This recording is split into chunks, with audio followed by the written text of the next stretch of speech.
What is the Home Campaign? It's simple. The Home Campaign is a chance for our diocese, everyone in our diocese, to make a commitment to the future of this diocese. Will it be easy? Absolutely not. This may be the biggest challenge the faithful of our diocese have faced since the day it was established. I love the name that we chose, the Home Campaign, because it's about home. It's about a parish church, it's about a diocese, and you can't separate the two.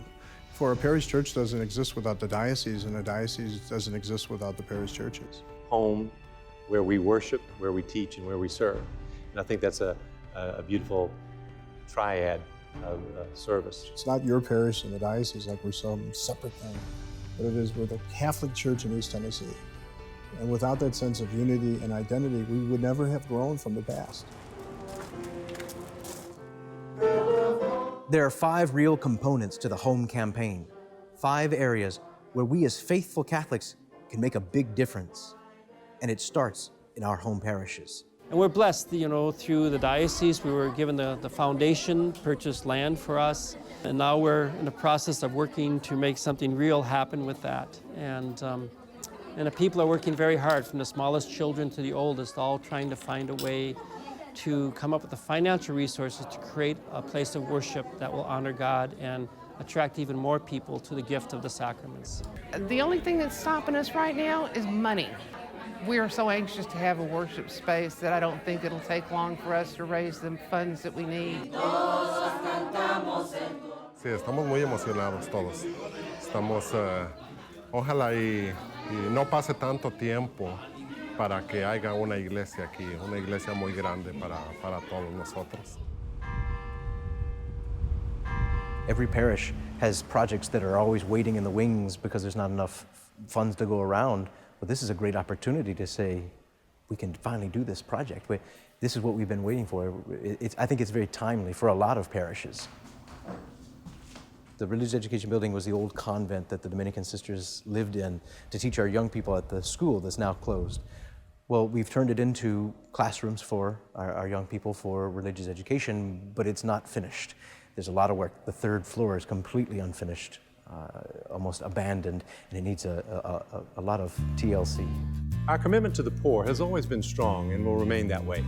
The Home Campaign wants to foster and accelerate charitable projects with matching grants to parishes through the Pope Francis Charitable Trust Fund. Every year, we give at least $6 million to help our sisters and brothers, both in charitable causes as well as in education, and that's only going to increase. It's not an either-or, as our bishop has said, but it's an opportunity to show that charitable works flow from our faith and from our worship. The $6 million every year will continue.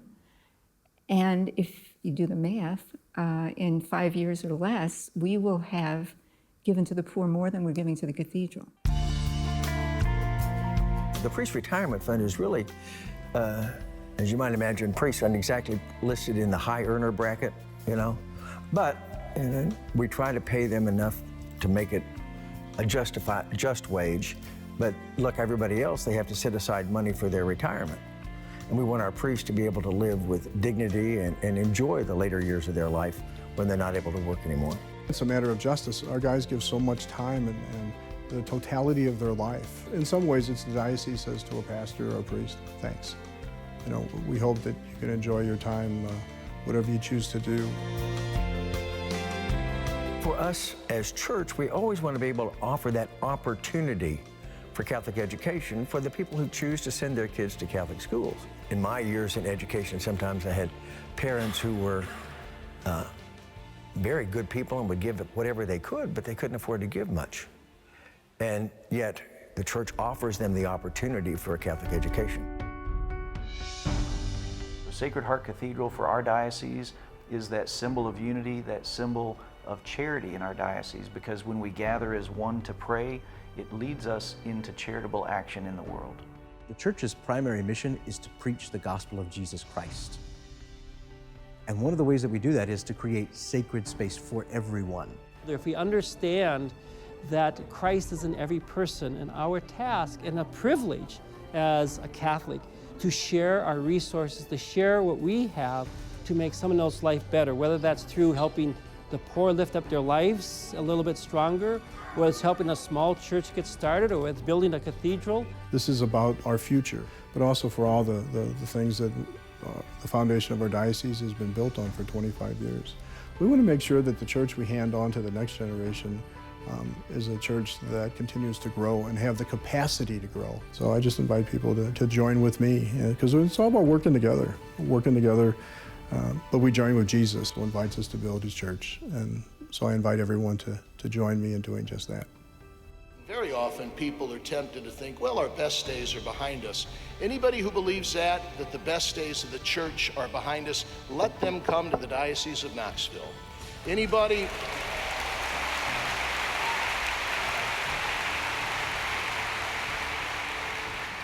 who believes that the church is timid and scared and embarrassed, let them come to the Diocese of Knoxville.